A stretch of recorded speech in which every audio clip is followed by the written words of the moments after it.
अश्वत्थ और बाकी सब भी घर पहुंच चुके थे। इस वक्त अश्वत्थ सोफे पर किसी राजा की तरह बैठा था। उसके चेहरे पर गुस्सा साफ नजर आ रहा था। वहीं उसके सामने अनन्या और आर्यन डर के ऐसे सर झुकाकर खड़े थे जैसे उन्होंने कोई बहुत बड़ा गुनाह किया हो। अनन्या और आर्यन सर झुकाकर ही एक दूसरे को देखकर इशारों में कुछ बातें कर रहे थे। तभी उन्हें अश्वत्थ की सर्द आवाज सुनाई दी, जिसे सुनकर न सिर्फ वो दोनों बल्कि अंश, वेद, अहम और अगस्त भी डर गए। अश्वत्थ अनन्या और आर्यन को देखते हुए अपनी सर्द आवाज में बोला, ये किसका आइडिया था? उसके ये कहते ही अनन्या अपने हाथों को मलने लगी, पर उसने कुछ कहा नहीं। ये देख अश्वत्थ आर्यन को घूरने लगा, जो कभी अपने पैरों को तो कभी जमीन को देखता। तभी अनन्या मरी हुई आवाज में बोली, वो हमने कुछ भी नहीं किया है, ये सब अंश अंकल की गलती है। उसकी बात सुनकर अश्वत्थ की आंखें छोटी हो गई। उसने अनन्या को घूरते हुए पूछा, ओह, तो अंश की गलती है? फिर जरा मुझे भी बताओ कि उसमें अंश की क्या गलती है, माय ग्रीडी लिटिल वाइफ। इस बार अश्वत्थ की आवाज ज्यादा तेज थी, जिस कारण अनन्या और आर्यन दोनों ही डर के मारे पीछे हो गए।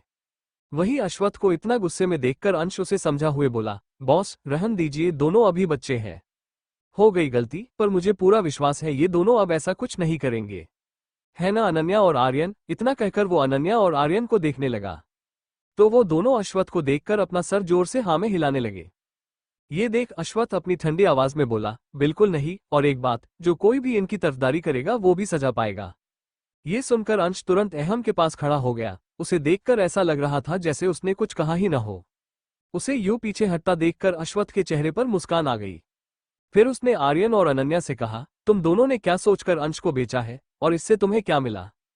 तो आर्यन थोड़ा डरते हुए हंसकर बोला, भाई पैसे मिले हैं, वो भी ढेर सारे। उसकी हाँ में हाँ मिलाकर अनन्या झट से बोली, हाँ पैसे मिले हैं मॉन्स्टर, आप हमें छोड़ दो, फिर हम वो पैसे आपको भी देंगे, पक्का। शट अप, वो अभी बोल ही रही थी कि तभी अश्वत्थ उसे चुप कराते हुए बोला, जिससे अनन्या की आंखों में आंसू आ गए। उसकी आंखों में आंसू देखकर सभी को बुरा लग रहा था, पर आर्यन से रहा नहीं गया तो उसने अश्वत्थ से गुस्से में कहा, भाई आप बेब मॉम को इस तरह डर नहीं सकते, आपको जानना है न कि ये किसका आइडिया है। तो सुनिए, ये मेरा आइडिया था, आप मुझे पनिश करो पर बेब मॉम को नहीं। आर्यन को इस तरह चिल्लाता देखकर सभी बॉयज हैरान थे, क्योंकि शायद ये पहली बार था जब आर्यन ने किसी के लिए अश्वत्थ से ऊंची आवाज में बात की थी। आर्यन जितना अटैच्ड अनन्या से हो गया था, शायद वो उतना अटैच्ड अश्वत्थ से भी नहीं था। वही अश्वत्थ ने आर्यन की बातों को इग्नोर करते हुए उन दोनों से कहा, तुम दोनों की पनिशमेंट ये है कि तुम दोनों ही पूरा घर साफ करोगे और तुम्हारी मदद कोई नहीं करेगा। इतना कहते ही वो अपनी जगह से खड़ा हो गया।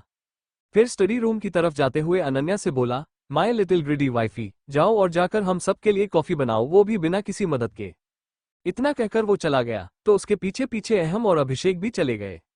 अब हॉल में केवल अनन्या, आर्यन, वेद और अंश ही बचे थे। आर्यन अंश को देखकर गुस्से से बोला, तुम्हें पता है न कि मैं कितना हैंडसम, क्यूट और प्रिटी हूँ, इसके बावजूद तुमने भाई को हमें पनिशमेंट देने से नहीं रोका। अब अगर मैं घर को साफ करूंगा तो मैं बदसूरत हो जाऊंगा, फिर मुझसे कौन शादी करेगा? हाँ हाँ हाँ हाँ। इतना कहने के बाद वो जमीन पर बैठ के रोने लगा। उसे यूं खुद पर इल्जाम लगाता देख अंश वहां से जाते हुए बोला, मुझे तुम जैसे पागल इंसान से बात करने में कोई दिलचस्पी नहीं है, वरना तुम मुझे भी पागल कर दोगे। उसके जाते ही अनन्या ने आर्यन से कहा, बेबी देवर, ये कॉफी क्या होता है? मैंने तो सिर्फ बॉर्नविटा वाला दूध ही पिया है। उसकी बात सुनकर आर्यन एकदम से चिल्लाते हुए बोला, बेब मुझे भी ये बहुत पसंद है, क्यों ना हम इसे सब।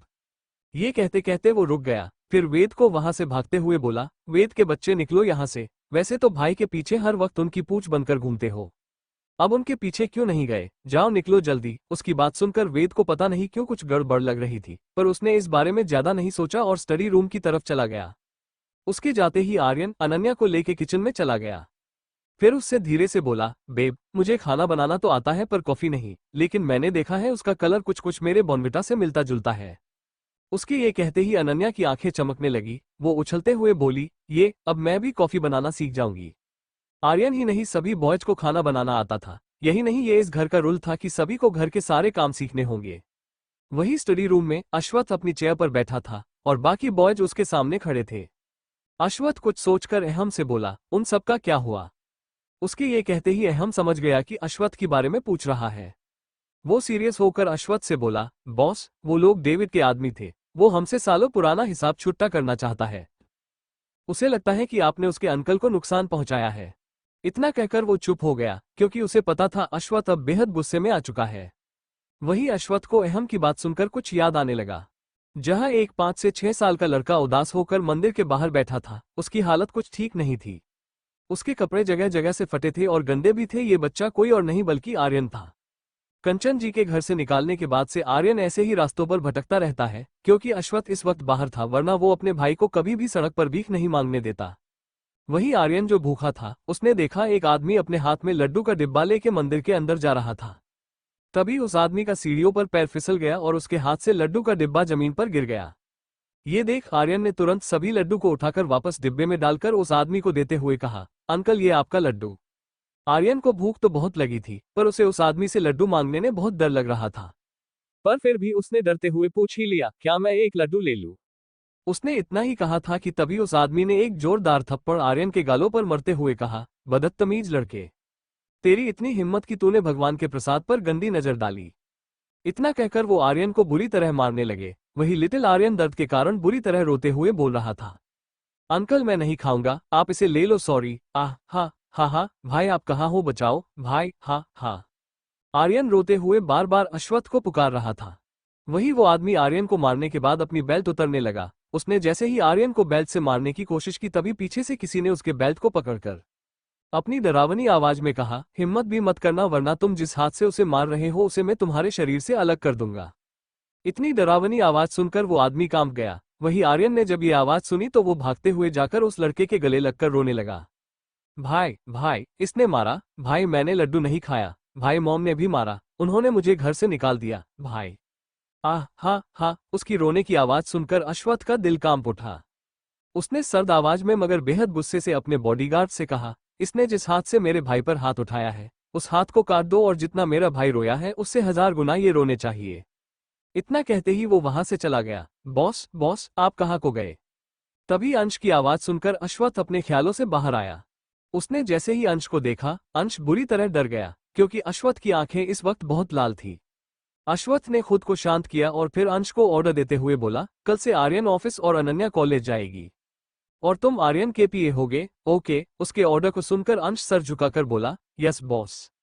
वही अगस्त हैरान होकर बोला, भाई क्या तुझे डर नहीं है कि कहीं वो तेरा ऑफिस ही ना बेच देगी या फिर बातों बातों में कंपनी के सीक्रेट ही ना किसी को बता दे? अश्वत्थ उसे घूरते हुए वेद और अभिषेक से बोला, जाकर अर्शी के बारे में पता करो, मुझे जानना है कि वो कौन है। उसकी बात सुनकर अभिषेक बड़े ही स्टाइल से बोला, इसमें जानना क्या है, अर्शी एक लड़की है जिसके पीछे आर्यन हाथ पैर धो के पड़ा है। उसके ये कहते ही सभी उसे बुरी तरह घूरने लगे। वही अर्शी जैसे ही अपने घर पहुंची, अचानक ही कोई उसके सामने आ गया, जिसे देखकर उसकी आंखें गुस्से से लाल हो गई। तभी उसके सामने खड़े इंसान ने हंसकर कहा, तेरे इन तेवर और घमंड को तोड़कर हम हर रात तेरे जिस्म से खेलेंगे और तुम कुछ नहीं कर पाओगी। आखिरकार मैं तुम्हारा होने वाला हस्बैंड हूँ। किचन में आर्यन खड़े होकर अनन्या को बस देख रहा था, जो कि सबके लिए कॉफी बना रही थी। अनन्या ने दूध को छोटे से भागने में चढ़ा दिया और फिर उसमें चीनी डालने लगी। अनन्या उस दूध में पूरा डिब्बा चीनी डालने वाली थी, तभी आर्यन ने ये देख लिया तो वो एकदम से चिल्लाते हुए बोला, नहीं बेब मॉम, ऐसा मत करो। उसके इस तरह चिल्लाने से अनन्या चौंक गई, जिस कारण चीनी का पूरा डिब्बा जमीन पर गिर गया।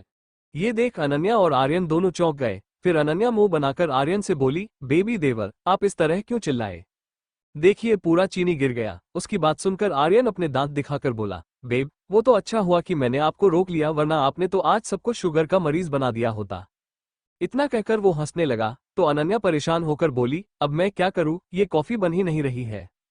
उसकी बात सुनकर आर्यन स्लैब पर हाथ रखकर बोला, बेब वो करो जो the most handsome popular and cute Aryan ने कहा है। ओह मेरा मुंह मेरी कितनी तारीफ कर देता है कि मैं शर्मा ही जाता हूँ। इतना कहकर वो शर्माने लगा। वही अनन्या को भी उसकी बात सही लगी, तो उसने 5 मग निकालकर उसमें दूध डाल दिया और फिर 2 बड़े बड़े गिलास में भी। फिर उसने जल्दी से आर्यन का बोनवीटा निकालकर दूध में मिला दिया। ये देख आर्यन झांककर मग में देखते हुए बोला, बेब देखने में तो ये बिल्कुल कॉफी जैसा ही लग रहा है, चलो अब भाई के पास चलते हैं। ये सुनकर अनन्या ने खुशी खुशी ट्रे उठाए और बाहर जाने लगी, तो आर्यन भी उसके पीछे पीछे चला गया। वही अब तक सभी बॉयज हॉल में आ चुके थे कॉफी पीने के लिए। अश्वत्थ ने देखा अनन्या बहुत ही खुश नजर आ रही थी। ये देख उसकी आंखें छोटी हो गई, क्योंकि उसे अब शक हो रहा था कि जरूर कुछ गड़बड़ है। वही अभिषेक ने एक्साइटेड होकर अनन्या से कहा, लिटिल बेब जल्दी काफी दीजिए, मैं तो कब से मरा जा रहा हूँ इसे पीने के लिए। उसकी बात सुनकर आर्यन अपने दांत दिखाते हुए बोला, हाँ पी लो मेरी बेब मॉम की स्पेशल कॉफी, फिर बाद में पछताना मत। उसके ये कहते ही सभी बॉज के हाथ रुक गए जो उन्होंने कॉफी लेने के लिए उठाया था, और सभी आर्यन को घूर के देखने लगे। उन सब के इस तरह घूरने से आर्यन हड़बड़ाते हुए बोला, मेरा मतलब है कि ये दुनिया की सबसे यूनिक कॉफी है, बिल्कुल मेरी तरह। आप सबने ऐसी कॉफी कभी नहीं पी होगी, इसकी मैं गारंटी दे सकता हूँ। उसके इतने लंबे चौड़े एक्सप्लेनेशन को सुनकर सभी को फिर से उस पर शक हुआ, पर फिर उन सब ने कॉफी उठा ही ली। सबसे पहले कॉफी अगस्त ने पी। कॉफी पीते ही उसने अपनी भौहें चढ़ ली। फिर उसने अनन्या से पूछा, बेब, क्या सच में ये कॉफी ही है? उसका सवाल सुनकर अनन्या आर्यन को देखने लगी तो आर्यन ने अपनी पलकें झपका दी। ये देखकर अनन्या अपना सर हिलाते हुए खुशी से बोली, हाँ, ये मैंने बनाया है, क्या ये अच्छा है? उसकी एक्साइटमेंट देखकर बाकी सब ने भी कॉफी टेस्ट किया तो उन्हें भी कुछ अजीब लगा। वेद ने कॉफी को स्मेल करके कहा, ये कॉफी जैसा तो बिल्कुल भी नहीं लग रहा है। अंश भी उसकी हाँ में हाँ मिलाकर बोला, बिल्कुल सही, इसमें कुछ तो गड़बड़ है। इतना कहकर वो सभी अनन्या और आर्यन को देखने लगे। तो आर्यन उन सभी को डांटते हुए बोला, क्या हमें इस तरह से घूर रहे हो जैसे कभी कोई हैंडसम और सुंदर इंसान ही न देखा हो? और बेब ने कितनी मेहनत से इसे बनाया गई। चलो सभी लोग उसे पियो, उसके बाद मुझे मेरी गैंगस्टर से भी मिलने जाना है, क्योंकि मेरे खबरी ने बताया है कि उसकी शादी तय हो रही है। तो मैं भी मेरे सौतन का चांद सा मुखड़ा देखना चाहता हूँ जिसने मेरी आइटम पर नजर डाली है। उसकी बात सुनकर सब चौंक गए, पर वेद खांसते हुए बोला, ओए लालची बंदर, ये क्या कह रहे हो? तुम अभी छोटे हो और अभी तो हम सबकी भी शादी नहीं हुई है। ये सुनकर आर्यन मुंह बनाकर बोला, हाँ तो मैं क्या करूं, तुम सब कुंवारे हो तो क्या मैं भी कुंवारा मर जाऊं? चाहे जो हो जाए, मैं मेरी आइटम के पास जाकर रहूंगा। इतना कहकर वो जमीन पर बैठ गया और अश्वत्थ को देखते हुए बोला, भाई भाई कुछ करो, मुझे मेरी आइटम चाहिए, और वो है कि किसी और के साथ डेट पर जा रही है। मैंने सुना है कि डेट पर लोग किस करते हैं, हे भगवान, अगर उनका क्यूट सा बच्चा भी हो गया तो मैं क्या करूंगा? इतना कहने के बाद वो अश्वत्थ की गोद में बैठ गया और फिर उसके गालों पर किस करके बोला, भाई, आपके प्यारे भाई की जिंदगी लूटने जा रही है, क्या आप ऐसे ही चुप रहेंगे? उसकी हरकतें देखकर और बातें सुनकर अश्वत्थ उसे घूरने लगा। तो आर्यन ने मासूम सा चेहरा बनाकर अनन्या को देखा। वही अनन्या उसका इशारा पाकर अश्वत्थ के दूसरे पैर पर बैठते हुए बोली, हाँ बेबी देवर बिल्कुल सही कह रहे हैं, मुझे भी जाना है। इतना कहकर उसने अश्वत्थ के गालों पर किस करके आगे उसे चाशनी लगाते हुए कहा, हनी, जाने दो ना, देखो ना मुझे कितनी आसानी से इतनी अमीर देवरानी मिल रही है। बेबी देवर ने कहा कि उनके पास ढेर सारा पैसा है जितने की मैं कभी गिन भी नहीं सकती। उसकी पैसों वाली बात सुनकर सभी उसे अजीब नजरों से देखने लगे, पर अश्वत्थ तो अनन्या की किस और उसके मुंह से हनी सुनकर ही कहीं खोसा गया था। उसके कान भी इस वक्त हल्के हल्के लाल हो गए थे। ये देख अहम ने उससे परेशान होकर पूछा, बॉस आपके कान लाल क्यों है? उसके ये कहते ही सभी अश्वत्थ के कान को देखने लगे, पर अश्वत्थ सभी को इग्नोर करके प्यार से अनन्या से बोला, माय लिटिल ग्रिडी वाइफी, तुम दोनों जा सकते हो, पर इस बार पूरी सिक्योरिटी होगी तुम दोनों के साथ। ये सुनकर आर्यन और अनन्या दोनों खुश हो गए, पर अंश, अहम, अगस्त और अभिषेक ये देखकर हैरान थे कि कैसे अनन्या के केवल एक शब्द ने उनके मॉन्स्टर बॉस को पिघला दिया। तभी अंश ने अपना गला साफ करते हुए कहा, बेब, ये कॉफी बहुत ही अच्छी थी, क्या मैं इसकी रेसिपी जान सकता हूँ? तो अनन्या माना करते हुए बोली, नहीं बिल्कुल नहीं, वरना सब लोग मेरे जैसे अच्छे शेफ हो जाएंगे। ये सुनकर अंश का मुंह बन गया। फिर उसने अश्वत्थ से कहा, बॉस मैं इन दोनों के साथ नहीं जाऊंगा, आप किसी और को भेज दो। उसके ये कहते ही आर्यन बोला, हाँ तो तुम जैसा चमगादड़ लेकर हो, कौन जाना चाहता है, बड़े आए हो। वही थोड़ी देर बाद आर्यन और अनन्या खुशी खुशी कार में बैठे थे और बेचारा अंश खुन्नस में दोनों को देख रहा था। आर्यन कार की विंडो से अपना सर बाहर निकालते हुए खुश होकर चिल्लाया, ओह हा हा हा, गैंगस्टर तुम्हारा हाफ हस्बैंड आ रहा है। वही उसे इस तरह चिल्लाते देख अंश उसे कार के अंदर खींचते हुए चिढ़कर बोला, ज्यादा खुश मत हो, और अगर तुम इस तरह कार से अपना सर निकलोगे तो क्या पता मुझे तुम्हारी पूरी बॉडी के बजाय सर और नीचे का हिस्सा अलग अलग ले जाना पड़े। इतना कहकर वो अनन्या को घूरने लगा, जो आर्यन की ही तरह अपना सर बाहर निकालने वाली थी, पर अंश के इस तरह घूरने से वो रुक गई। वही आर्यन अंश की बात सुनकर चिल्लाते हुए बोला, जलनखोर कहीं के, मैंने इतनी अच्छी बीवी ढूंढी है इसलिए तुम मुझसे जल रहे हो? अरे मैं तो चाहता हूँ सब मुझसे जलकर कोयला हो जाए हो। इतना कहकर वो अनन्या से बातें करना लगा और बेचारा अंश अपना मुंह बनाकर बैठ गया। वही अर्शी इस वक्त एक शानदार होटल के सामने खड़ी थी, उसके साथ एक लड़का भी था, और उस होटल के आसपास अर्शी के कई सारे बॉडीगार्ड्स फैले हुए थे। अर्शी ने अपने मास्क को सही किया और बड़े ही रौब से चलते हुए अंदर जाने लगी, पर इस बीच उसने एक भी बार अपने बगल में खड़े लड़के को नहीं देखा, जिस कारण वो लड़का चिढ़ गया। फिर वो लड़का अर्शी को देखते हुए मन में बोला, बस शादी हो जाए, उसके बाद मैं यानी राज तुम्हारे जिस्म को ऐसे नीलाम करूंगा कि तुम जिंदगी भर याद रखोगी। इतना कहकर वो एविल स्माइल करके अर्शी के पीछे जाने लगा। अर्शी कभी भी राज के साथ डेट पर ना आती, मगर जब उसे पता चला कि राज लड़कियों की तस्करी करता है तो वो राज के जरिए उसके बॉस तक पहुंचने के लिए उसके साथ आ गई। कुछ देर बाद अर्शी और राज एक प्राइवेट रूम में थे। अर्शी अपनी चेयर पर बैठी बिना किसी भाव के राज को घूर रही थी। 4 मिनट तो ऐसे ही बीत गए तो फाइनली राज ने बोलना शुरू किया। राज अर्शी के हाथ पर अपना हाथ रखकर इमोशनल होने की एक्टिंग करते हुए बोला, अर्शी, मैं तुम्हें बहुत पसंद करता हूँ और तुमसे। धड़ाम। राज अभी बोल ही रहा था कि तभी एक जोरदार आवाज के साथ रूम का डोर ओपन हुआ और आर्यन लड़खड़ाते हुए रूम के अंदर दाखिल हुआ। उसे यहाँ देखकर अर्शी की आंखें छोटी हो गई, मगर वो कुछ बोली नहीं। वही राज ने जब किसी अनजान इंसान को रूम के अंदर देखा तो वो गुस्से से बोला, हे तुम कौन हो और तुम्हारी हिम्मत कैसे हुई हमारे रूम में बिना नॉक किए घुसने की? अभी के अभी निकलो यहाँ से। आर्यन, जो अर्शी को देखने में बिजी था, वो राज की बात सुनकर मुंह बनाते हुए बोला, आह, कितने सवाल पूछ लिए तुमने मुझे, तो अब कंफ्यूजन हो रही है कि मैं तुम्हारे किन सवालों के जवाब दूं। पर कोई बात नहीं, मुझे 2 सवाल याद है, उनके जवाब देता हूं। इतना कहकर उसने पूरे रूम को देखा जहां सिर्फ 2 ही चेयर थी। ये देख वो सीधा जाकर अर्शी की गोद में बैठ गया। उसकी इस हरकत से अर्शी और राज दोनों हैरान हो गए। उन दोनों में से कोई कुछ बोलता उससे पहले ही आर्यन राज से बोला, हाँ तो तुम्हारा पहला सवाल कि मैं कौन हूँ। इतना कहकर फिर वो थोड़ा ऊंची आवाज में बोला, तो क्या तुम्हें दिख नहीं रहा है कि मैं एक लड़का हूँ? और दूसरा सवाल कि मैं रूम में कैसे घुसा? तो सुनो, ये मेरे भाई का होटल है, मेरी मर्जी में कहीं भी घुसूं, समझे तुम हो। इतना कहने के बाद वो अर्शी को देखने लगा तो राज दांत पीसते हुए आर्यन से बोला, बस हे लड़के, मेरी बीवी के ऊपर से उठो वरना मुझसे बुरा कोई नहीं होगा। पर उसकी बातों का आर्यन पर कोई असर नहीं हुआ। वो तो राज को फुल इग्नोर कर रहा था, जैसे वो रूम में हो ही ना। इस कारण राज को और भी ज्यादा गुस्सा आ रहा था। वही आर्यन अर्शी के गालों पर किस करके नाराजगी से बोला, माय हाफ वाइफी, तुम मुझ जैसे प्यारे क्यूट से बेबी हस्बैंड को छोड़कर इस गधे के साथ डेट पर क्यों आए हो? तुमने मेरा दिल दुखाया है, पर कोई बात नहीं, तुम मेरे खाने के पैसे दे देना, मैं मान जाऊंगा। इतना कहकर उसने बाहर खड़े वेटर को बुलाया और ढेर सारा खाना ऑर्डर कर दिया। तभी अनन्या अंदर आके एकदम से बोली, मैं भी हूँ बेबी देवर। उसे देखते हुए आर्यन वेटर से बोला, मैं भूल गया था। ओह वेटर भैया, जो मैंने ऑर्डर किया उसका दुगना लेकर आना, अब जाओ। उसके ये कहते ही वेटर चला गया तो अनन्या मायूस होकर रूम में इधर उधर देखते हुए आर्यन से बोली, मैं कहाँ बैठूं? यहाँ तो कोई जगह ही नहीं है। उसकी बात सुनकर राज गुस्से से बोला, अरे तुम क्यों पीछे तो देखो, उस लड़के के बगल में थोड़ी जगह है, तुम भी जाकर उसके बगल में अर्शी की गोद में बैठ जाओ।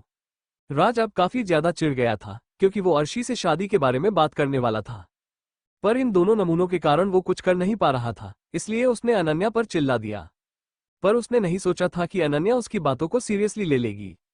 वही अनन्या को राज की बात सही लगी क्योंकि कभी कभी वो और आर्यन साथ में ही अश्वत्थ के गोद में बैठते थे, इसलिए वो भी जाकर अर्शी की गोद में दूसरी तरफ बैठ गई। ये देख अर्शी, राज और अंश तीनों ही हैरान हो गए। अंश, जो दरवाजे के पास खड़ा था, उसने तुरंत आर्यन और अनन्या की फोटो खींची और अपने बॉयज ग्रुप पर भेज दिया, जिसमें वो अश्वत्थ, अहम, अभिषेक, वेद, अगस्त और अभय जुड़े हुए थे। वही अश्वत्थ, जो ऑफिस में बैठकर अपना काम कर रहा था, अचानक उसका फोन बजा, पर उसने अपने फोन कॉल को इग्नोर किया और काम करने लगा। तभी वेद भागते हुए उसके कैबिन में आया और अश्वत्थ को देखकर हैरानी से बोला, भाई, ओह सॉरी, मेरा मतलब बॉस, गजब हो गया। वो बोल ही रहा था कि तभी मिस्टर राठौर यानी अश्वत्थ के पिता भी कैबिन के अंदर आ गए और उनके पीछे पीछे अहम भी आ गया, जो उन्हें अंदर आने से रोक रहा था। वही अश्वत्थ ने जैसे ही अपने पिता को देखा तो उसकी आंखें छोटी हो गई। उसने अपनी फाइल को टेबल पर रख के पूछा, तो मिस्टर राठौर, कैसे आना हुआ आपका मुख जैसे गरीब के ऑफिस में? ये सुनकर सभी चौंक गए। सभी ये सोचने लगे कि क्या सच में द अश्वत्थ सिंह राठौर एक गरीब इंसान है। अश्वत्थ इस वक्त गुस्से से अपने डैड को देख रहा था क्योंकि उसे अपनी फैमिली से मिलना बिल्कुल भी पसंद नहीं था, खासकर अपने ऑफिस में तो बिल्कुल भी नहीं। वही उसकी नाराजगी को मिस्टर राठौर भी समझ रहे थे, पर उन्हें तो अश्वत्थ को परेशान करने में मजा आ रहा था। मिस्टर राठौर किसी से बिना कुछ बोले सीधा जाकर अश्वत्थ के सामने वाली चेयर पर बैठते हुए मुस्कुराकर बोले, हेलो मिस्टर अश्वत्थ राठौर। उनके इस तरह बोलने से अश्वत्थ उन्हें घूरने लगा तो मिस्टर राठौर हंसते हुए आगे बोले, वैसे मैं तो तुम्हारी शादी में आना चाहता था, पर मुझे क्या पता था कि तुम्हें अपनी शादी को इतनी जल्दी थी कि तुमने हॉस्पिटल में ही शादी कर ली। इतना कहते ही वो जोर से हंसने लगे। फिर अनन्या के बारे में सोचने लगे कि जब अनन्या बिल्कुल ठीक थी और उसने उन्हें मारा था, अनन्या ने तो मिस्टर राठौर के उम्र का भी लिहाज नहीं किया था। ये सब सोचते ही मिस्टर राठौर इविल स्माइल करके बोले, अश्वत्थ, मैं तुम्हारा पिता हूँ, अब तुम अनन्या को इतना चाहते हो तो मैं भगवान से दुआ करूं कि वो अनन्या की याददाश्त को जल्दी वापस ला दे, ताकि तुम्हारी हालत देखकर मुझे थोड़ा सुकून मिल। लास्ट वाली लाइन मिस्टर राठौर ने धीरे से कही थी, जिसे अश्वत्थ नहीं सुन पाया। वहीं अश्वत्थ को अपने डैड को बात सिर्फ बकवास लग रही थी। उसने बाहर के दरवाजे की तरफ इशारा करके मिस्टर राठौर से सर्द आवाज में कहा, मिस्टर राठौर, अगर आपकी बकवास खत्म हो गई हो तो प्लीज जाइए ये से। और हाँ, ये मेरा ऑफिस है, आपकी कोई प्रॉपर्टी नहीं जहां जब मन चाहे आप मुंह उठाकर आ जाए। इतना कहकर अश्वत्थ ने अहम को मिस्टर राठौर को बाहर तक छोड़ने को कहा। तो वही मिस्टर राठौर उसके इस रवैये से चिढ़ते हुए बोले, बस बहुत बेइज्जत कर लिया तुमने मुझे, मैं अब और बर्दाश्त नहीं करूंगा। उनकी बात सुनकर अश्वत्थ डेविल स्माइल करके बोला, तो फिर आप अभी तक यहाँ क्यों हैं? क्योंकि वहां सिर्फ आपको पूरी इज्जत के साथ सिर्फ बेइज्जती ही मिल सकती है। इतना कहकर वो अपनी फाइल को पढ़ने लगा। उसकी बात सुनकर मिस्टर राठौर को गुस्सा था बहुत आ रहा था, पर कुछ सोचकर वो कैबिन से बाहर जाते हुए बोले, ठीक है, मैंने तो सोचा था जो प्रॉपर्टी मैं अनन्या को देने वाला हूँ उसे पहले तुम्हें ही दे दूं, पर कोई बात नहीं, मैं अब उसे अनन्या को ही दूंगा। वही अश्वत्थ जो आराम से अपना काम कर रहा था, जैसे ही उसने प्रॉपर्टी का नाम सुना उसकी आंखें छोटी हो गई। सिर्फ अश्वत्थ ही नहीं बल्कि अहम और वेद की भी आंखें छोटी हो गई। वेद हैरान होकर अहम से बोला, बेबी, लगता है मिस्टर राठौर पूरी तैयारी से आए हैं, मुझे तो लगता है वो चाहते हैं कि बेब भाग जाए। उसकी बात सुनकर अहम भी बोला, पर चिंता मत करो, बॉस सब संभाल लेंगे। इतना कहते ही उसे कुछ ध्यान आया, तो वो वेद को घूरते हुए बोला, अगली बार से उस अगस्त्या की तरह मुझे बेबी मत कहना, वरना मुंह तोड़ दूंगा।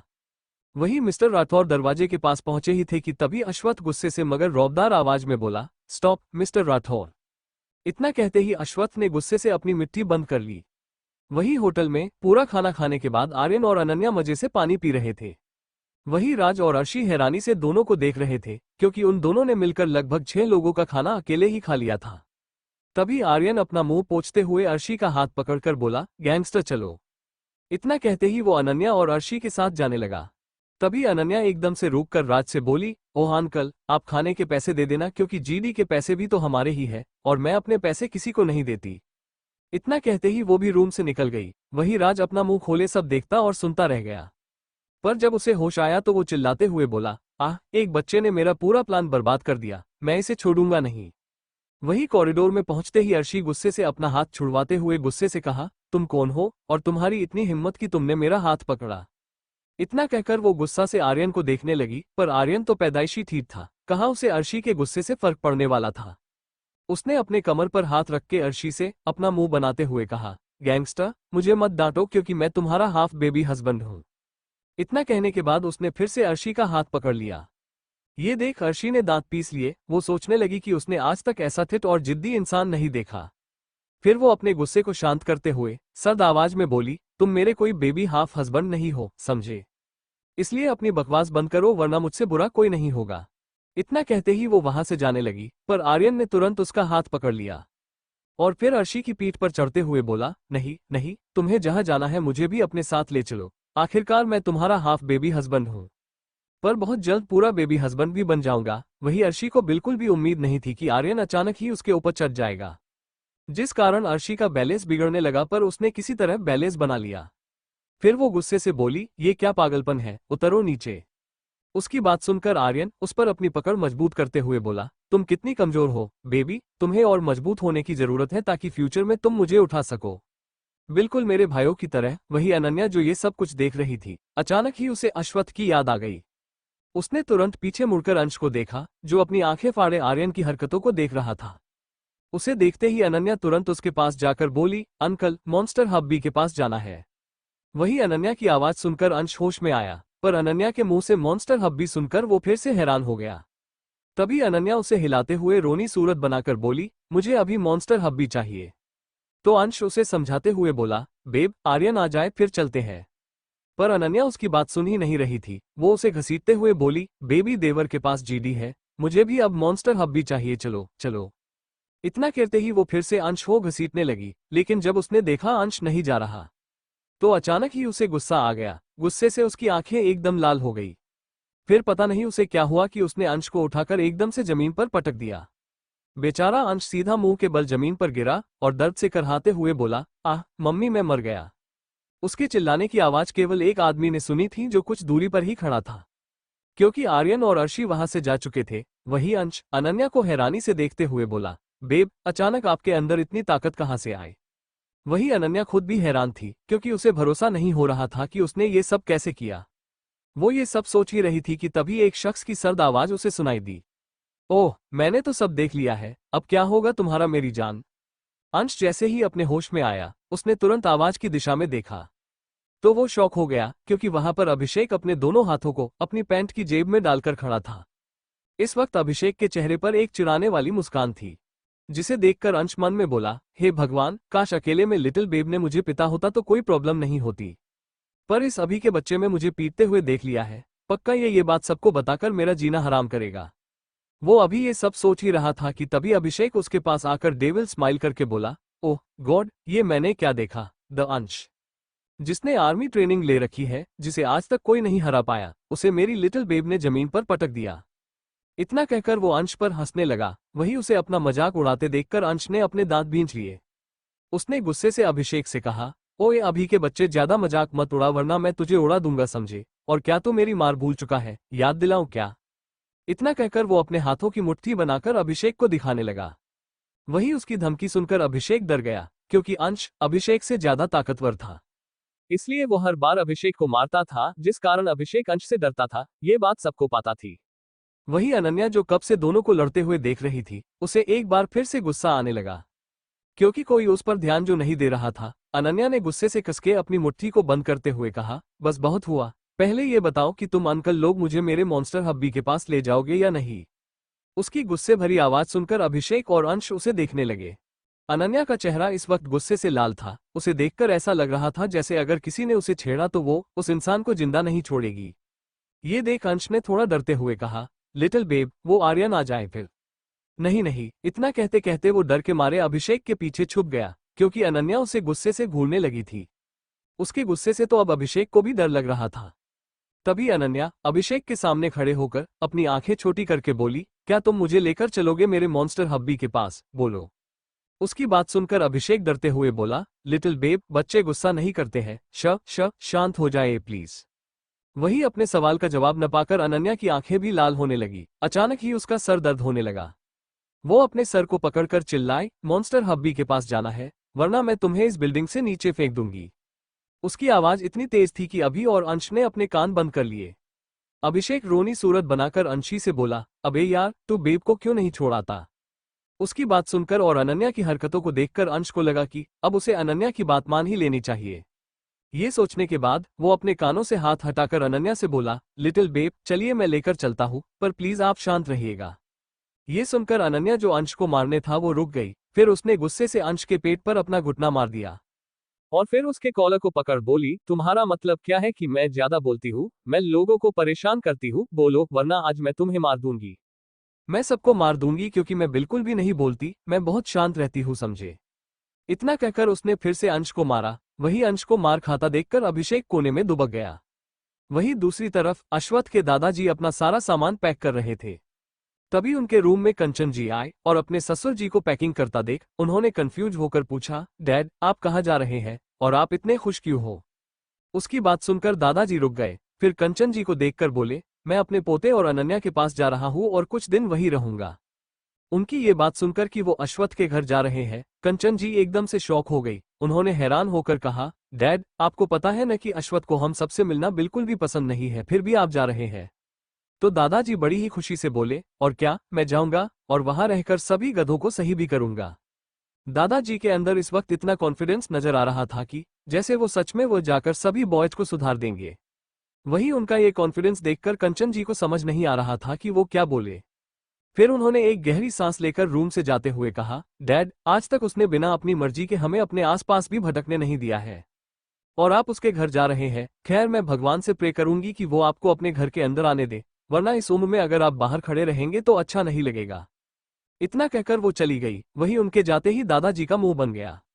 वो अपना मुंह बनाकर बोले, ओह, किसी से भी मेरी खुशी नहीं देखी जाती है, जिसे देखो मेरा बुरा सोचता है।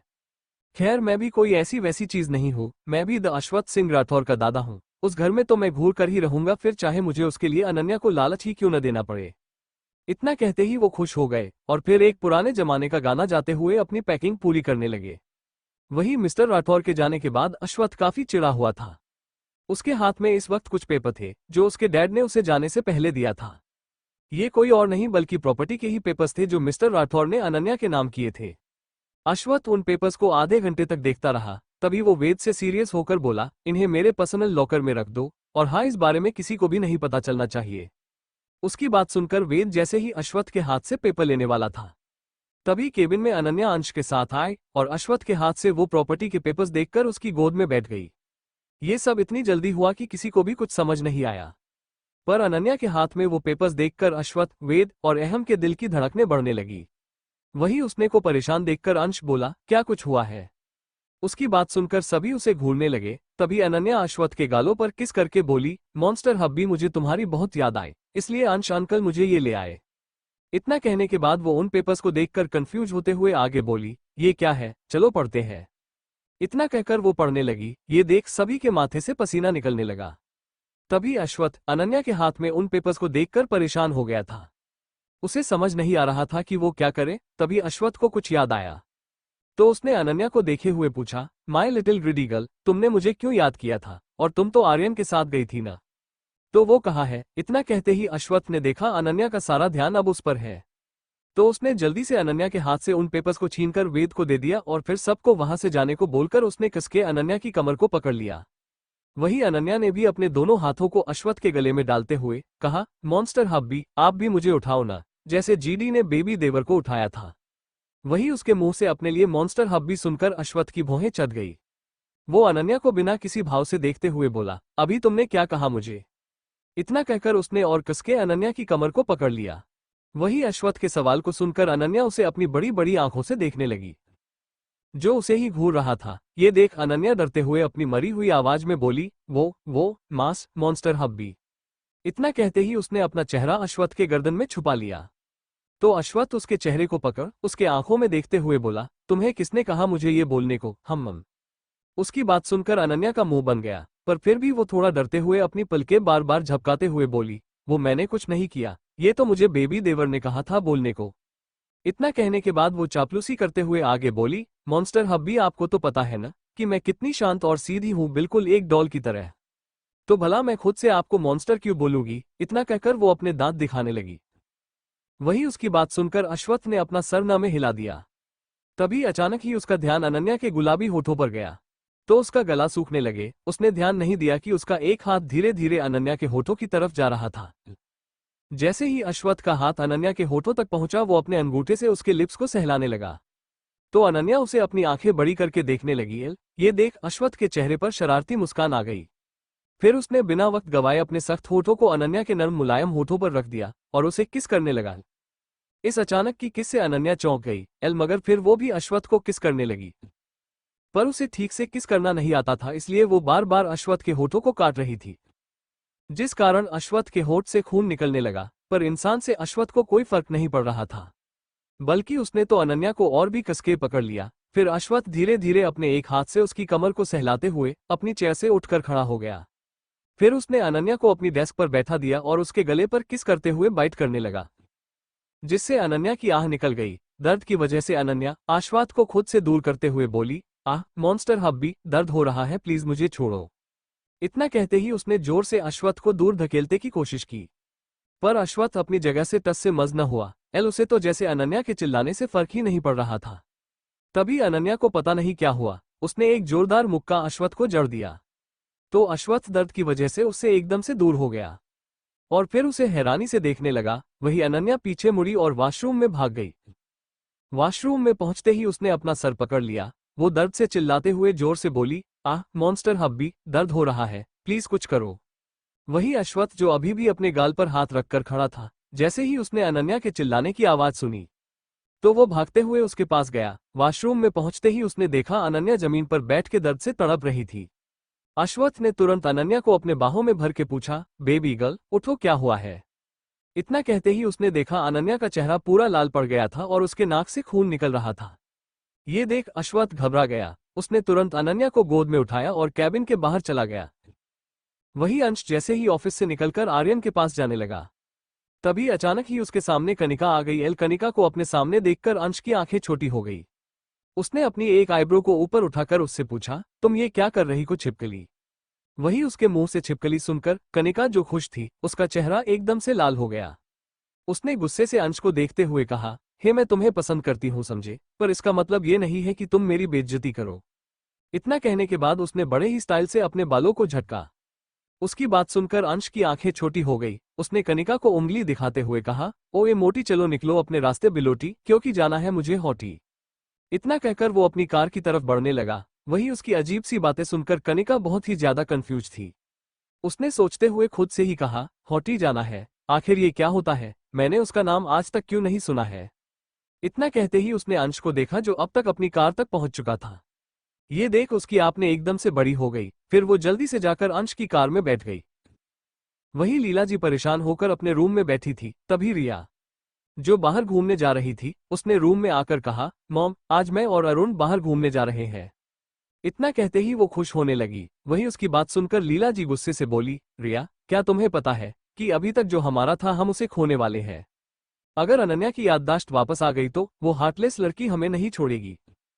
अपनी मॉम की बातें सुनकर रिया इरिटेट होकर बोली, मॉम आप क्यों उस पागल लड़की का नाम ले रही है। वैसे भी अच्छा हुआ वो जो चली गई। और हाँ मॉम, ये हमारा घर है, भला कौन ही हमें ये से निकलेगा।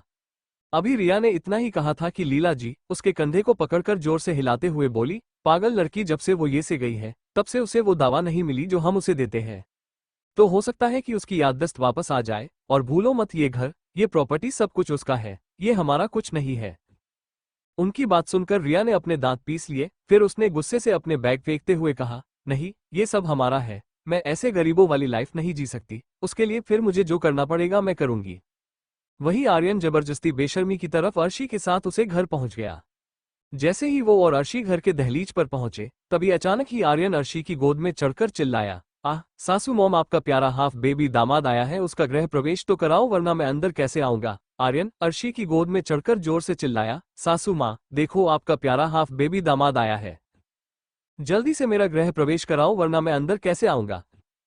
उसकी आवाज इतनी तेज थी कि अर्शी को लग रहा था कि जैसे उसके कान के पर्दे ही फट जाएंगे।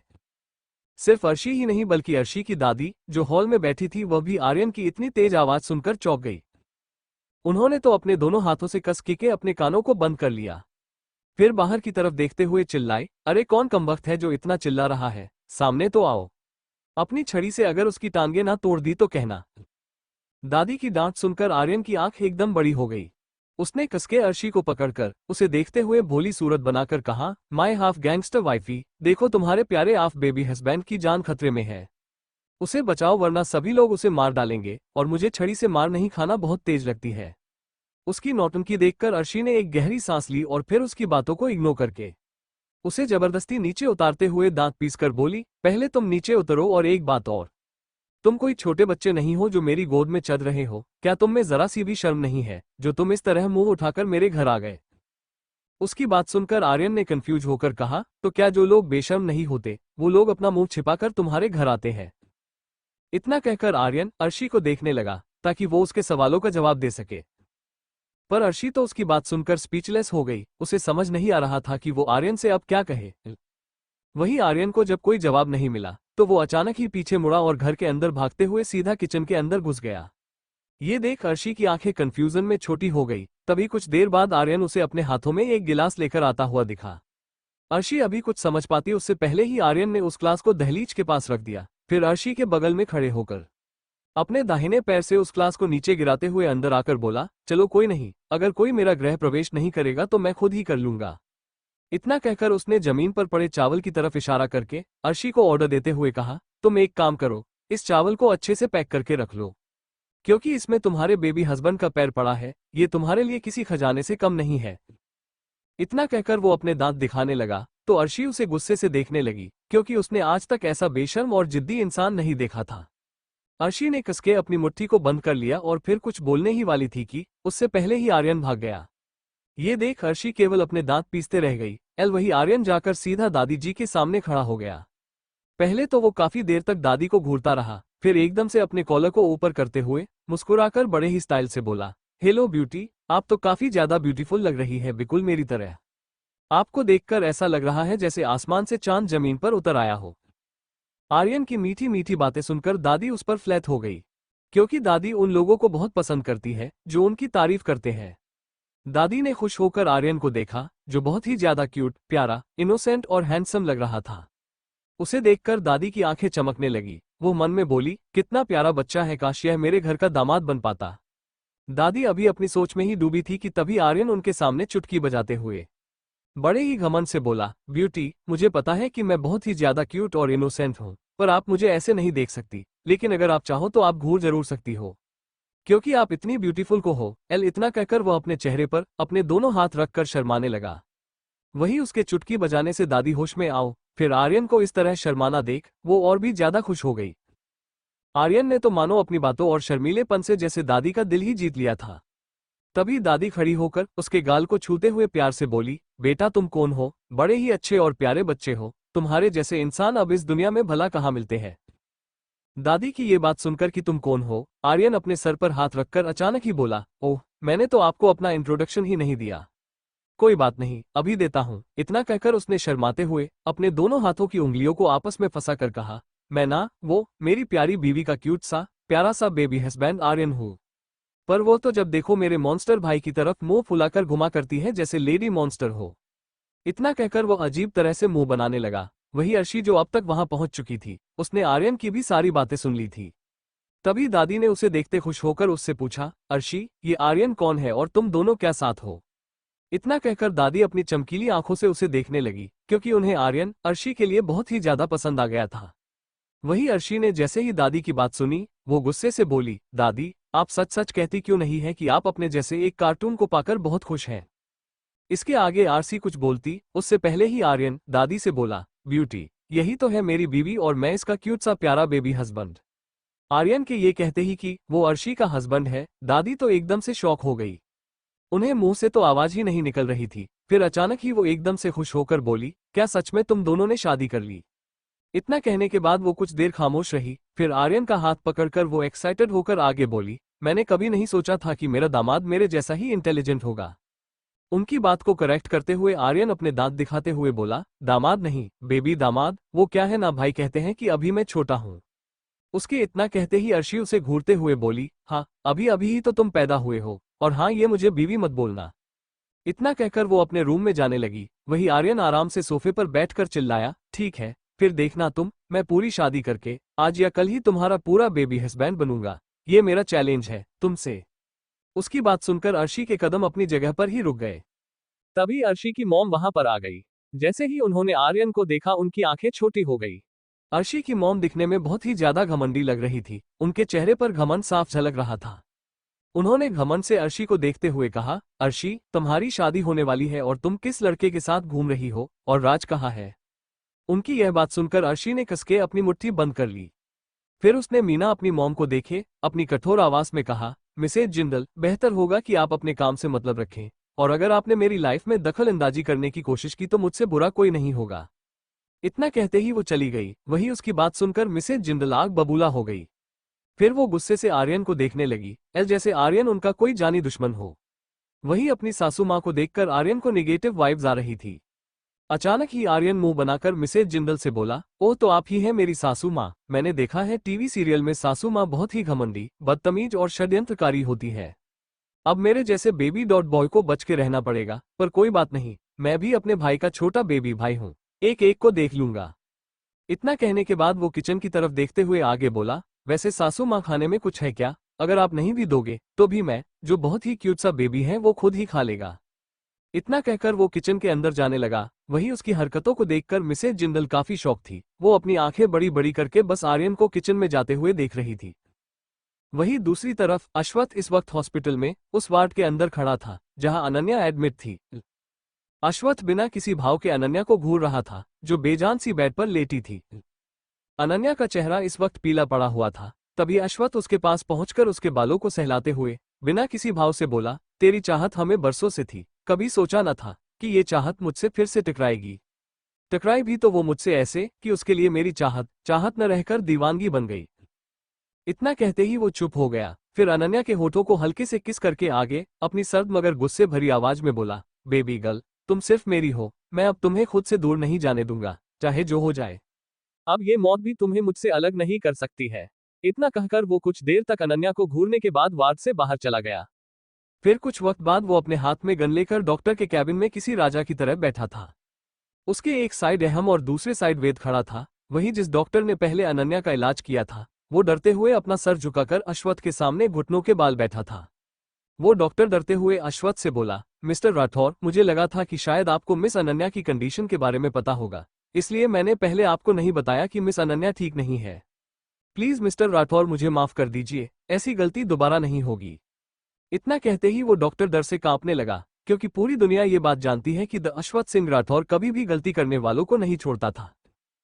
वही डॉक्टर को डरता देखकर अश्वत्थ के चेहरे पर डेंजरस भाव आ गए। वो अपनी गन को अपने एक हाथ से गोल गोल घुमाते हुए सर्द आवाज में बोला, तुम्हें अपनी जान की परवाह तब करनी चाहिए थी जब तुमने मुझे मेरी लिटिल गर्ल के बारे में नहीं बताया था। इतना कहते ही उसने डॉक्टर के लेफ्ट आर्म पर गोली मार दी। वही गोली लगते ही वो डॉक्टर दर्द से चिल्लाने लगा, आह नहीं, प्लीज मिस्टर राठौर। पर अश्वत्थ को उसके चिल्लाने से कोई फर्क नहीं पड़ रहा था। वो इस बात से बहुत ही ज्यादा गुस्सा था कि इस डॉक्टर की लापरवाही की वजह से आज उसकी लिटिल गर्ल के साथ कुछ भी हो सकता था। वही अहम और वेद को भी डॉक्टर पर बहुत गुस्सा आ रहा था, पर वो दोनों भी अश्वत्थ के गुस्से को देखकर डर गए।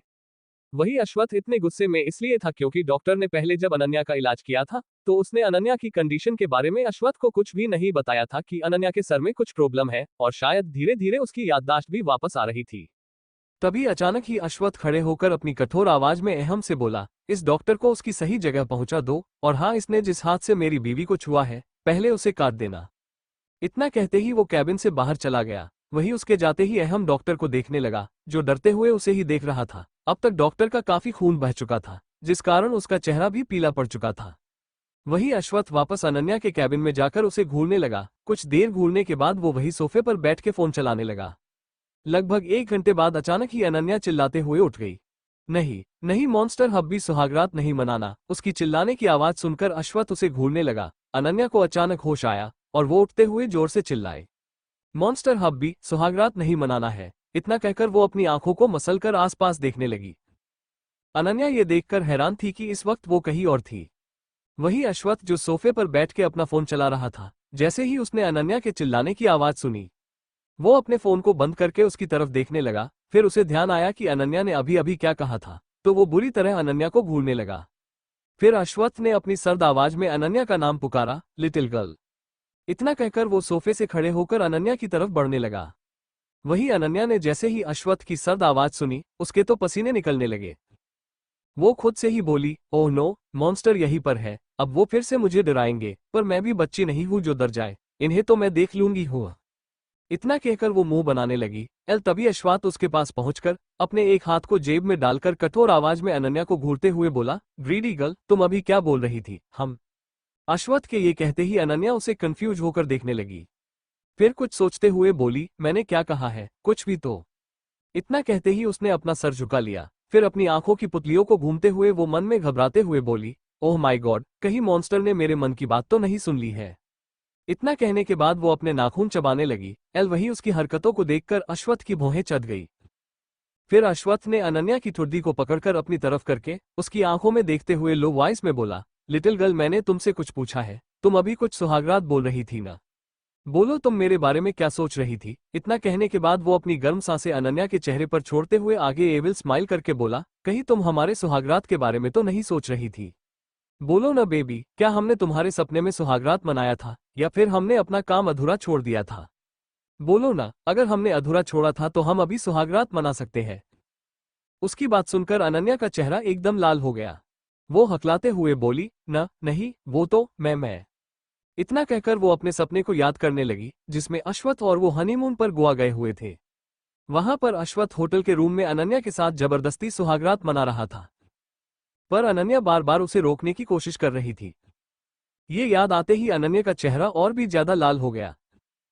फिर अचानक ही वो गुस्से से अश्वत्थ को देखते हुए बोली, मॉन्स्टर हब्बी, आप बहुत बुरे हो। आपने मेरे साथ जबरदस्ती की, मैंने आपको रोका पर फिर भी आपने मुझे नहीं छोड़ा। इतना कहकर वो अपने कमर पर हाथ रख के गुस्से से अश्वत्थ को देखने लगी। अनन्या का चेहरा गुस्से से लाल था। उसे देखकर ऐसा लग रहा था जैसे अश्वत्थ ने सच में उसके साथ जबरदस्ती की हो। वही उसके इल्जाम को सुनकर अश्वत्थ के मत्थे पर बल पड़ गए। वो घूर के अनन्या को देखते हुए बोला, मैंने ऐसा कब किया? तो अनन्या झट से बोली, अभी मेरे सपने में आपने मेरे साथ जबरदस्ती की। मॉन्स्टर, आप कितने बुरे हैं, मैं आपको कभी माफ। वो इतना की बोली थी कि अश्वत्थ ने उसे कसके पकड़कर अपनी तरफ खींच लिया। तो अनन्या सीधे अश्वत्थ के सीने से जा लड़ी। तभी अश्वत्थ के चेहरे को कसके पकड़कर सर्द आवाज में बोला, बेबी, सपने में ही क्यों, मैं तो हकीकत में भी जबरदस्ती कर सकता हूँ। इतना कहकर उसने बिना वक्त गनवाए अनन्या के होठों को चूम लिया। कुछ देर उसे किस करने के बाद अश्वत्थ ने उसे बेड पर लिटा दिया, फिर जल्दी से उसके ऊपर आके दोबारा उसे किस करने लगा। अश्वत्थ की किस वक्त के साथ साथ और भी ज्यादा वाइल्ड हो रही थी, जिस कारण अनन्या को दर्द होने लगा था और वो सांस भी नहीं ले पा रही थी। इसलिए वो अश्वत्थ को अपने दोनों हाथों से मारने लगी ताकि वो उससे दूर हो जाए। पर अश्वत्थ टस से मज नहीं हुआ, वो तो अभी भी किस करने में बिजी था। लगभग 10 मिनट बाद जब अश्वत्थ को लगा कि अनन्या को सांस लेने दिक्कत हो रही है, तो उसने अनन्या के होठों को छोड़ दिया, पर वो उससे दूर नहीं हुआ, बल्कि अनन्या को घूरने लगा, जो इस वक्त लंबी लंबी सांसें ले रही थी। अनन्या अपनी सांसों को काबू करने के बाद अश्वत्थ के सीने पर मरते हुए रोकर बोली, आप बहुत बुरे हैं, आपने मुझे सांस नहीं लेने दिया, अगर मैं मर जाती तो। इतना कहकर अचानक ही उसके दिमाग में कुछ आया, तो वो अश्वत्थ के कॉलर को पकड़कर चिल्लाते हुए बोली, 1 मिनट, मैंने टीवी सीरियल में देखा है, जब हस्बैंड अपनी बीवी से परेशान हो जाता है या फिर उसे कोई और चुड़ैल आंटी पसंद आ जाती है तो वो अपनी बीवी को मार देता है, कहीं इसलिए ही तो आप मुझे किस नहीं कर रहे थे, ताकि मुझे सांस ना आए और मैं मर जाऊं। इतना कहते ही वो रोने लगी। वही उसकी बेवकूफी भरी बातें सुनकर अश्वत्थ का सर चकराने लगा। अश्वत्थ का मन कर रहा था कि वो एक बार अनन्या का दिमाग खोलकर देख ले कि उसमें आखिर है क्या, जो ये अजीबोगरीब बातें किया करती है। ये सोचकर अश्वत्थ ने कसके अपनी आंखें बंद कर ली, क्योंकि अनन्या की बातें उसे गुस्सा दिला रही थी। वही उसे कुछ न बोलते देख अनन्या की आंखों में एक बार फिर पानी भर गया।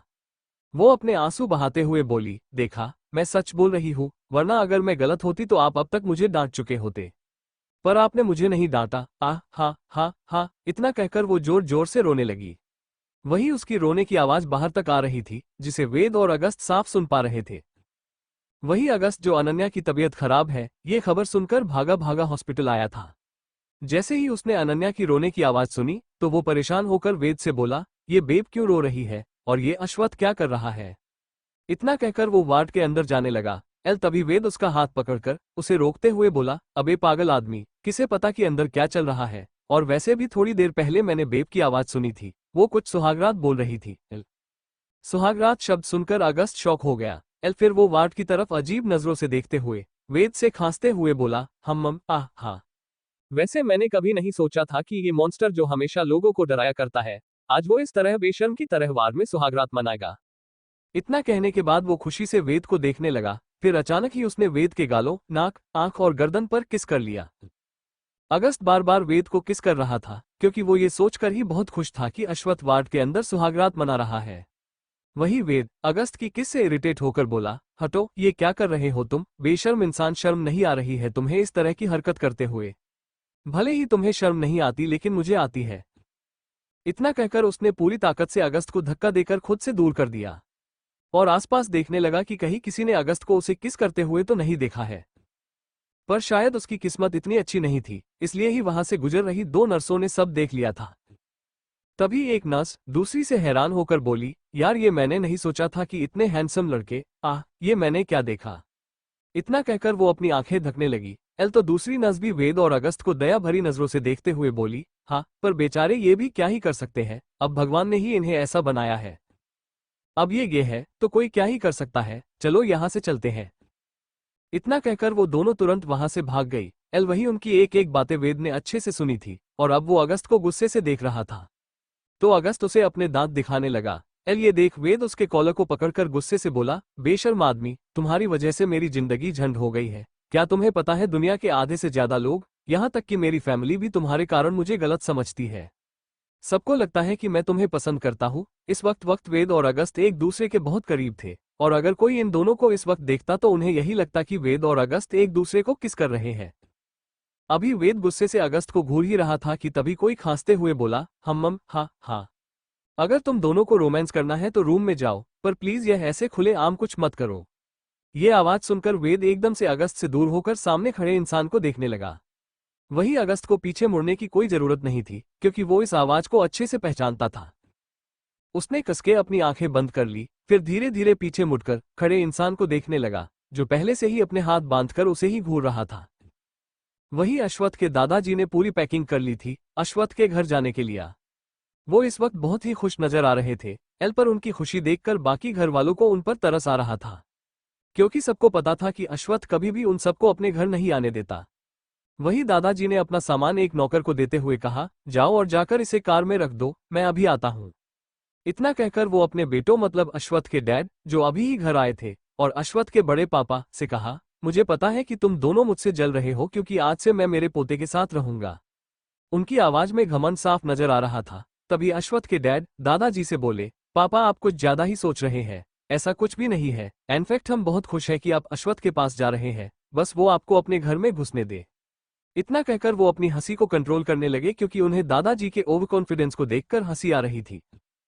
उनकी हाँ में हाँ मिलाकर अश्वत्थ के बड़े पापा भी दादाजी से बोले, हाँ डैड, छोटे सही कह रहा है, और मुझे उम्मीद है कि अश्वत्थ आपको बहुत खुश भी रखेगा, आखिरकार वो आपका पोता है। इतना कहकर वो भी अपना मुंह छिपाकर हंसने लगे, पर दादाजी इतने खुश थे कि उन्होंने अपने बेटों की हंसी पर ध्यान ही नहीं दिया। लेकिन कंचन जी ने जरूर ध्यान दिया था। तभी दादाजी उन सबको देखते हुए बोले, ठीक है तो मैं अब चलता हूँ। इतना कहकर वो बाहर की तरफ जाने लगे। वही दूसरी तरफ आर्यन ने लगभग सारा खाना खत्म कर दिया था, जिसे शेफ ने थोड़ी देर पहले ही बनाया था। ये देख मिसेज जिंदल की आंखें शोक से फैल गई कि भला कोई इंसान इतना कैसे खा सकता है। आर्यन ने ढेर सारा खाना खा लिया था, जिसे देखकर मिसेज जिंदल हैरान थी कि इतना खाना भला कोई कैसे खा सकता है। वो अपनी आंखों को बार बार मसलते हुए आर्यन की प्लेट को घूर रही थी। उनकी ये हरकत आर्यन ने देख ली तो वो अपनी आंखें छोटी करके मुंह बनाते हुए बोला, अरे आंटी, अगर आपको भूख लगी है तो आप शेफ से लेकर खाना खाइए, यूं इस तरह मेरे खाने को देखकर नजर मत लगाइए, वरना मेरे पेट में दर्द होगा और आपको शर्म आनी चाहिए ये सब करते हुए हो। इतना कहकर वो मुंह बनाते हुए डाइनिंग टेबल से उठकर दादी जी के पास जाकर आराम से बैठ गया। वही उसकी बात सुनकर मिसेज जिंदल ने दांत पीस लिए। उन्होंने अपनी नजरें उठाकर सामने देखा, जहां सभी नौकर आर्यन की बात सुनकर उन पर हंस रहे थे। ये देखकर उन्होंने गुस्से से आर्यन को देखते हुए उसे उंगली दिखाकर कहा, तुम लड़के, तुम्हारी हिम्मत कैसे हुई मेरी बेइज्जती करने की। उनकी बात का जवाब देते हुए आर्यन झट से बोला, बिल्कुल वैसे ही जैसे आप मेरे खाने को देखकर लार टपका रही थी। मैं बोल रहा हूँ सासू मॉम, ये बहुत ही बुरी आदत है, इसे आपको सुधारना ही चाहिए, वरना लोग आपके बारे में कैसी कैसी बातें करेंगे। इतना कहने के बाद वो दादी को देखते हुए आगे बोला, ब्यूटी, आप ही बताओ क्या मेरी बातें सच है या नहीं।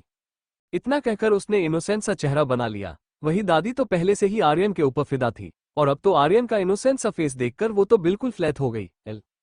उन्होंने आर्यन की साइड लेते हुए मिसेज जिंदल को डांटते हुए कहा, बहू, तुम्हें शर्म आनी चाहिए ये सब करते हुए। वो तो ये मेरा प्यारा बेबी दामाद है जो तुम्हें कुछ बोल नहीं रहा, वरना कोई और होता तो अब तक चिल्ला चिल्ला कर सबको बता देता कि तुम उसके खाने को घूर रही थी।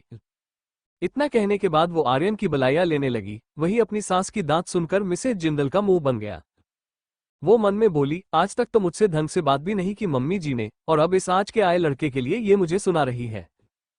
इतना कहकर उन्होंने कसके अपनी मुट्ठी बंद कर ली, फिर अपनी सास को देखते हुए फीकी मुस्कान के साथ बोली, सही जहां मम्मी जी आपने, ये लड़का इतना शरीफ है कि इसने बिना ज्यादा मेहनत किए ही घर के नौकरों के सामने मेरी बेइज्जती कर दी, पर मैं उसे छोड़ूंगी नहीं। इतना कहते ही वो गुस्से से अपना पैर पटकते हुए वहां से चली गई। पर जाने से पहले उन्होंने एक बार गुस्से से आर्यन को देखा, जो उन्हें ही अपने दांत दिखा रहा था। वही उनके जाते ही आर्यन फुदकते हुए सोफे से खड़े होकर दादी से बोला, ब्यूटी, मेरी गैंगस्टर बीवी कहाँ है? देखिए न, मुझे तो उसका रूम भी नहीं पाया है। इतना कहकर वो उदास चेहरा बनाकर दादी को देखने लगा, तो दादी उसे सर पर हाथ फेरते हुए बोली, अरे बेटा, जब दादी है तो चिंता किस बात की। इतना कहकर उन्होंने एक नौकर को बुला के आर्यन को अर्शी के रूम में ले जाने को कहा। तो वो नौकर आर्यन को लेके अर्शी के रूम की तरफ जाने लगा। तभी आर्यन का फोन बजा। कुंडी मत खटकाओ राजा, सीधे अंदर आओ राजा। इस रिंगटोन को सुनकर आर्यन नाचते हुए अपने साथ चल रहे नौकर से बोला, अरे भाई, तुमने गाना तो बहुत अच्छा लगाया है। नौकर तो पहले ही ये गाना सुनकर शर्मा रहा था, मगर जैसे ही उसने आर्यन की बात सुनी तो वो अपनी गर्दन झुका के शर्माते हुए बोला, सर ये आपका ही फोन है। ये सुनकर कि ये उसका फोन ही बज रहा है, आर्यन नाचते नाचते रुक गया। फिर अपने फोन को निकाल कर बोला, अरे ये तो मेरा ही फोन बज रहा है, पर ये अंश मुझे क्यों कॉल कर रहा है। इतना कहकर वो नौकर के कंधे से अपना हाथ रख के आगे मुंह बनाते हुए बोला, तुम्हें पता है, ये लड़का बहुत चालाक और बिगड़ैल है, हमेशा मुझे परेशान करता है। और यही नहीं, वो हमेशा मुझ पर नजर रखता है कि मैं कहाँ जाता हूँ, कभी कभी तो मुझे लगता है कि मैं इसकी बीवी हूँ। इतना कहते ही उसने कॉल उठाकर अंश से कहा, हेलो, आप जिसे फोन करना चाहते हैं वो अभी व्यस्त है, कृपया बाद में फोन करें। इतना कहकर वो जैसे ही फोन काटने वाला था, तभी दूसरी तरफ से अंश जल्दी से बोला, ओए बंदर, तुम इस वक्त जहां फुदक रहे हो, मैं तुम्हें ढूंढ ढूंढ के परेशान हो चुका हूँ। अंश की आवाज में इरिटेशन साफ नजर आ रही थी, जिसे आर्यन भी महसूस कर पा रहा था। पर उसे कहाँ किसी से कोई फर्क पड़ता था। आर्यन ने अंश को बीच में ही रोकते हुए कहा, ओह मेरे सेवल सुनो, मैं तुम्हारा बॉस हूँ तो इज्जत से बात करो, और हाँ मैं तुम्हें एक पेपर बनाने को दे रहा हूँ, उसे 1 घंटे के अंदर मेरे पास लेके आओ। इतना कहकर उसने बिना अंश की बात सुने फोन काट दिया। फिर नौकर उसे अर्शी के रूम के बाहर छोड़कर वहां से भाग गया, क्योंकि वो अब आर्यन के साथ 1 मिनट भी नहीं रुकने वाला था। वहीं आर्यन बिना नॉक किए ही अर्शी के रूम में घुस गया। उस वक्त अर्शी किसी से फोन पर बात कर रही थी। ये देख आर्यन कान लगाकर उसकी बातें सुनने लगा। अर्शी की पीठ आर्यन की तरफ थी, इसलिए वो आर्यन को नहीं देख पाए। तभी अर्शी अपनी सर्द आवाज में फोन पर किसी से बोली, किल हिम। आखिर उसे भी तो पर चलना चाहिए कि आज से पंगा लेने का अंजाम क्या होता है। उसकी बात सुनकर फोन के दूसरी तरफ से कुछ कहा गया, जिसे सुनकर अर्शी एविल स्माइल के बोली, मम मैं कल आऊंगी, चाहे जो हो जाए हमारा ये मिशन अधूरा नहीं रहना चाहिए। और हाँ कल मैं मिस्टर राठौर से भी मिलूंगी। इतना कहकर अर्शी ने 1 मिनट और बात की, फिर फोन काटकर वो जैसे ही पीछे मुड़ी, आर्यन को अपने सामने देखकर शॉक हो गई। पर अर्शी ने जल्दी ही अपने एक्सप्रेशन को नॉर्मल करके आर्यन को घूरते हुए कहा, तुम यहाँ मेरे रूम में क्या कर रहे हो, और तुम नॉक करके क्यों नहीं आए। इतना कहकर वो अपनी एक आईब्रो को ऊपर करके आर्यन को देखने लगी। तो आर्यन उसे अपने दांत दिखाकर बोला, तुम चिंता मत करो, मैंने कुछ भी नहीं सुना है और नहीं मैं किसी को बताऊंगा कि तुम किसी को मारने वाली हो। इतना कहने के बाद वो अर्शी को अपने दांत दिखाने लगा। वहीं दूसरी तरफ अश्वथ अनन्या को लेके घर पहुंचा। उसके साथ वेद, अगस्त और अहम भी थे। पर वेद बार बार अहम के सामने अपना मुंह छिपा रहा था, क्योंकि जिसने अगस्त को उसे किस करते हुए देखा था वो और कोई नहीं बल्कि अहम ही था। वही अहम कार से उतरने से पहले वेद और अगस्त को देखते हुए बोला, बेशर्म लोग हो। इतना कहकर वो अजीब सा मुंह बनाकर कार से उतर गया। तो वेद अगस्त को घूरने लगा। वही अश्वथ जैसे ही घर के अंदर जाने वाला था, अचानक वो अपनी जगह पर रुक गया, क्योंकि उसके सामने दादाजी आकर खड़े हो गए थे। दादाजी को इस वक्त अपने घर के बाहर देखकर अश्वथ की आंखें छोटी हो गई। उसने अपनी आईब्रो को ऊपर करके सर्द आवाज में पूछा, ओल्ड मिस्टर राठौर, आप मेरे जैसे गरीब के यहाँ क्या कर रहे हैं। इतना कहकर वो डेविल स्माइल करने लगा, जैसे दादाजी का मजाक उड़ा रहा हो। पर दादाजी भी कम नहीं थे, वो भी उसी अंदाज में अश्वथ से बोले, क्यों, क्या मैं मेरे पोते से मिलने नहीं आ सकता। क्यों अनन्या बेटे, और मैं तो अनन्या बेटे के लिए कुछ लाया भी हूँ। इतना कहकर वो अनन्या को देखने लगे। तो अश्वथ अपने दादाजी को गुस्से से देखने लगा, क्योंकि वो समझ रहा था कि उसके दादाजी जरूर कोई मकसद से आए हैं। वहीं अनन्या ने जैसे ही सुना कि दादाजी उसके लिए कुछ लाए हैं तो वो खुश हो गई। उसने अश्वथ के सीने से अपना सर निकालकर दादाजी को देखते हुए पूछा, सच में दादाजी, आप मेरे लिए कुछ लाए हैं, तो फिर लाइए। इतना कहकर उसने झट से अपना एक हाथ आगे कर दिया। ये देख दादाजी बड़ी ही चालाकी से बोले, बेटा बाहर नहीं अंदर चल के देखते हैं। इतना सुनते ही अनन्या जबरदस्ती अश्वथ की गोद से उतर के दादाजी का हाथ पकड़ते हुए बोली, हाँ हाँ चलिए अंदर चलते हैं। वहीं उसकी इस हरकत से अश्वथ का चेहरा काला पड़ गया, क्योंकि उसे बिल्कुल भी बर्दाश्त नहीं था कि उसकी लिटिल गर्ल किसी के लिए उसे इग्नोर करे। पर आज दादाजी के कारण अनन्या उसे इग्नोर कर रही थी। ये देख उसे हद से ज्यादा गुस्सा आ रहा था। जब उससे गुस्सा कंट्रोल नहीं हुआ तो उसने आगे बढ़कर अनन्या को खींचकर अपनी बाहों में भर लिया। फिर दादाजी को देखते हुए दांत पीसते हुए बोला, ओल्ड मिस्टर राठौर, क्यों ना आप मेरी बेबी को यहीं पर उसका गिफ्ट दे दे, उसके बाद आपको अपने घर भी तो जाना होगा ना। अश्वथ दादाजी की चालाकी अच्छे से समझ चुका था कि वो उसके घर में रुकने का प्लान बना रहे हैं, पर वो दादाजी को यहाँ बिल्कुल भी नहीं रुकने देने वाला था। वही दादाजी अश्वथ की बात सुनकर उसे खुन्नस में देखने लगे। फिर उसे कोसते हुए मन में बोले, पता नहीं ये नालायक खुद को समझता क्या है। अरे अगर मैं घर के अंदर आ भी जाऊंगा तो क्या ही हो जाएगा, पर नहीं, इसे तो अपने ही घमंड में रहना है। पता नहीं ये किस पर गया है हो। इतना कहकर दादाजी अजीब सा मुंह बनाने लगे। ये देख अश्वथ डेविल स्माइल करके दादाजी को देखने के बाद अनन्या से बोला, लिटिल गर्ल चलो हम चलते हैं, वेद तुम्हारा गिफ्ट लेके आ जाएगा।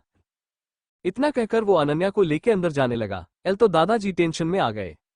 फिर वो कुछ सोचते हुए चिल्लाकर बोले, अश्वथ देखो, मैं बूढ़ा हूं और मैं मरने के बाद अपनी प्रॉपर्टी का क्या करूंगा। मेरा सब कुछ तो तुम दोनों का है, तो क्यों ना मैं सब कुछ अनन्या और तुम्हें दे दूं। प्रॉपर्टी का नाम सुनकर अश्वथ का चेहरा काला पड़ गया। उसने कितनी कोशिश की कि अनन्या के सामने कभी भी इस शब्द का इस्तेमाल न किया जाए, पर यहाँ तो उसके दादाजी ही उसके दुश्मन बने बैठे हैं।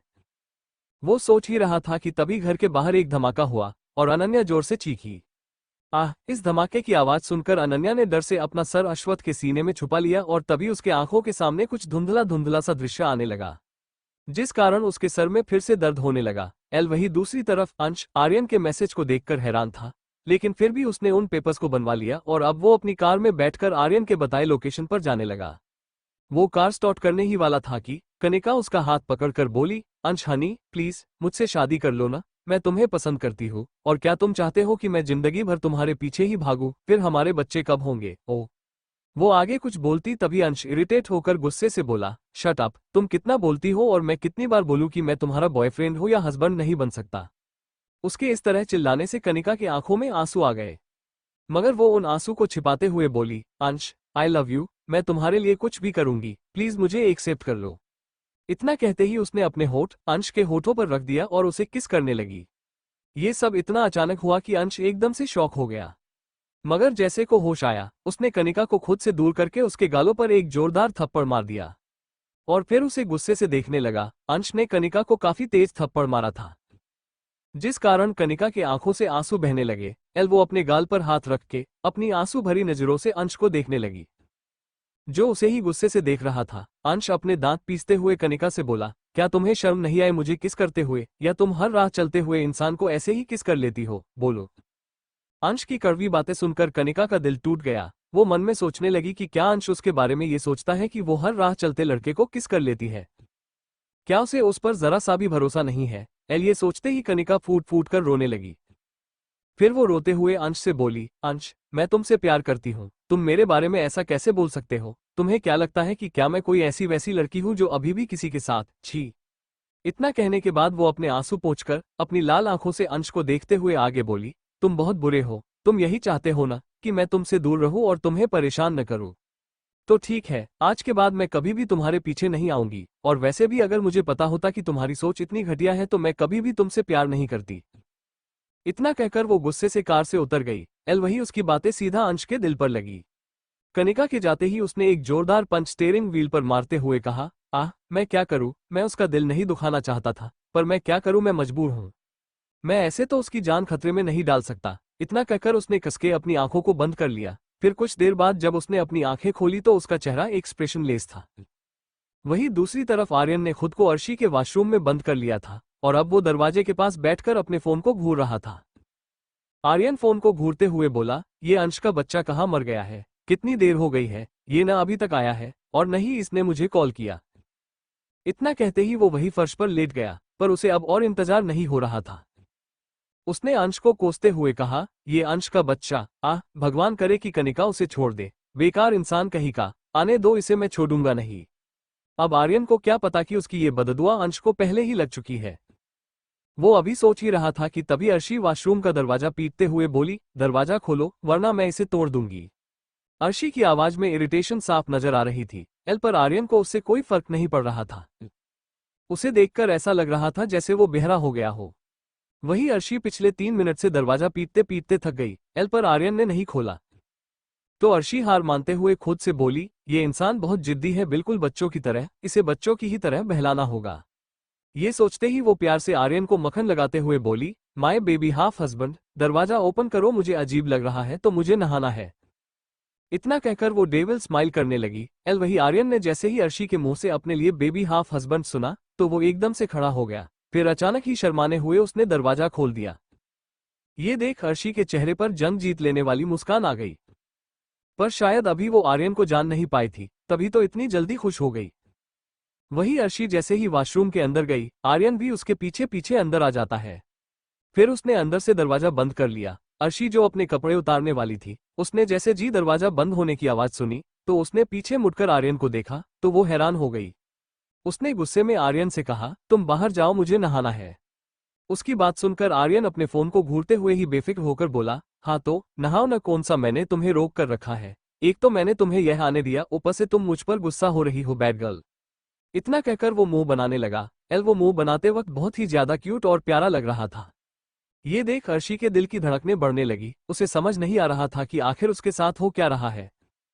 तभी आर्यन के फोन में अंश का कॉल आया तो आर्यन उछलते हुए बाहर भाग गया। ये देख अर्शी ने राहत की सांस ली और नहाने लगी।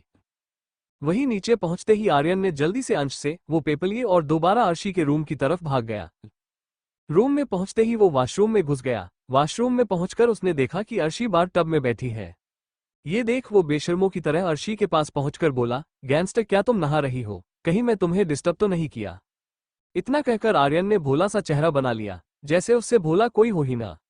वहीं अर्शी जो अपनी आंख बंद करके बैठी थी, उसने जैसे ही आर्यन की आवाज सुनी तो उसने चौंकते हुए अपनी आंखें खोल ली।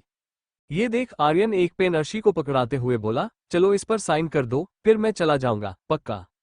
उसकी बात सुनकर अर्शी घूर के आर्यन के हाथ में पकड़े पेपर्स को देखने लगी।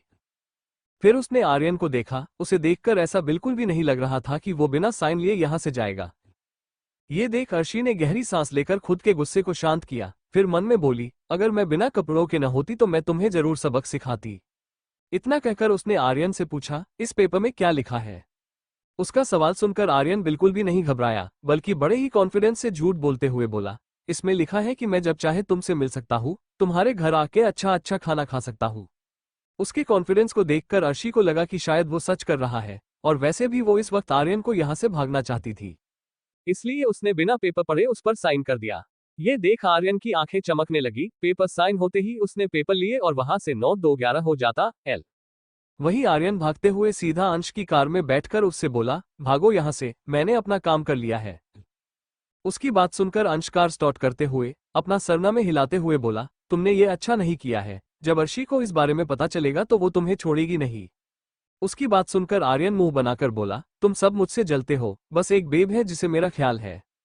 इतना कहते ही वो अचानक चिल्लाते हुए बोला, मुझे बेब मॉम की याद आ रही, जल्दी चलो। वहीं दूसरी तरफ अनन्या इस वक्त अपने रूम में लेटी थी। तभी उसके आंखों के सामने फिर से एक दृश्य आने लगा, जहां एक लड़की एक लोगों को पीटते हुए कह रही थी, तुमने अनन्या का इरेजर चुराया है, याद रखना जो अनन्या का है वो सिर्फ अनन्या का ही है, पर जो बाकियों का है उस पर भी अनन्या का अधिकार है। इतना कहकर वो अपनी कमर पर हाथ रख के गुस्से से उन सभी लड़कों से बोली, तो बताओ तुम लोगों ने आज क्या सीखा है? अनन्या को इतने गुस्से में देखकर वो सभी लड़के डरते हुए बोले, यही कि हमारा सब कुछ तुम्हारा है सिस्टर, सॉरी, हमें माफ कर दो, गलती हो गई। उसकी बात सुनकर लिटिल अनन्या जो सिर्फ 7 साल की थी, उसने इस वक्त स्कूल यूनिफॉर्म पहना हुआ था। वो घमंड से बोली, ठीक है, मेरा दिल बहुत बड़ा है, मैंने तुम लोगों को माफ किया, पर तुम लोगों को मेरा बॉडीगार्ड बनना होगा, मंजूर है? उसकी बात सुनकर वो लड़के जो 10 साल के थे और अनन्या से 2 क्लास आगे थे, उन्होंने अपना सर हाँ में हिलाते हुए डर कर कहा, हाँ, हम तुम्हारी सारी बातें मानेंगे।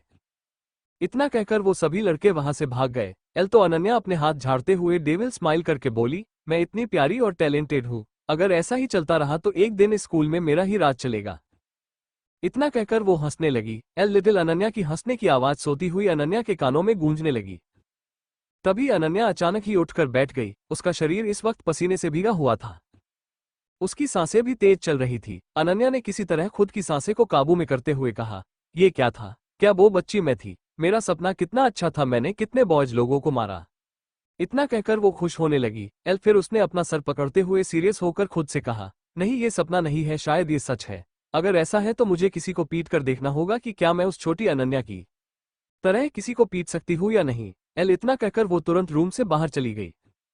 वहीं हॉल में पहुंचते ही अनन्या ने खुशी से हर तरफ देखा, मगर जैसे ही उसकी नजर अश्वत्थ पर पड़ी उसका चेहरा गुस्से से लाल हो गया, क्योंकि अश्वत्थ के पास इस वक्त एक लड़की बैठी थी, और अश्वत्थ भी उसे कुछ नहीं कह रहा था।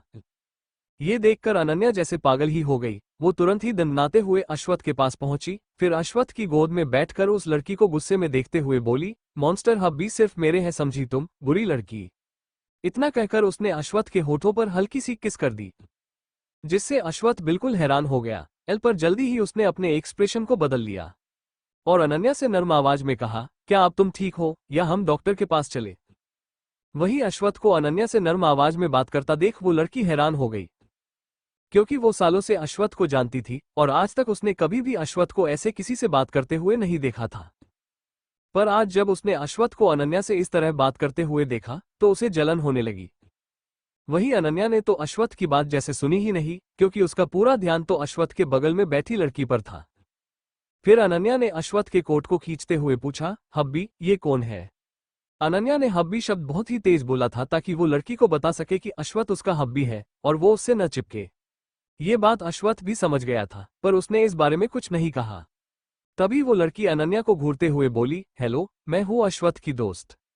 वो इसके आगे कुछ बोलती तभी आर्यन अंदर आते हुए उसकी बात बीच में ही काट के बोला, बेब मॉम, ये लड़की झूठी है, ये भाई की दोस्त नहीं है, बस ये जबरदस्ती ही भाई के आसपास घुमा करती है, चुड़ैलों की तरह। आर्यन के इतना कहते ही अहम, जो कब से उस लड़की से परेशान हो चुका था क्योंकि वो उसे पसंद नहीं करता था, उसने अनन्या को सच बताते हुए कहा, बेब, ये मैगी है, इसने सालों पहले आर्यन की जान बचाई थी, तब से हम इसे जानते हैं, पर बाद में पता चला कि ये ओल्ड मिस्टर राठौर यानी दादाजी के एक दोस्त की पोती है, इसलिए ही ये यहाँ मुंह उठाकर आ जाती है। पर आप चिंता मत करिए, बॉस इसे अपनी बहन मानते हैं। एल उसने बहन शब्द पर ज्यादा, जिसे सुनकर मैगी आग बबूला हो गई। एल वही बेचारे दादाजी अभी भी घर के बाहर थे क्योंकि अश्वत्थ ने उन्हें अंदर नहीं आने दिया। एल दादाजी अश्वत्थ को कोसते हुए खिड़की से अंदर का नजारा देखने की कोशिश कर रहे थे। एल वही अनन्या ने अहम की बात सुनकर मैगी को देखते हुए मुंह बनाकर कहा, तुम बहन हो तो साबित करो, अभी के अभी हब्बी को राखी बांधकर। उसकी बात सुनकर मैगी की आंखें शौक से बड़ी हो गई।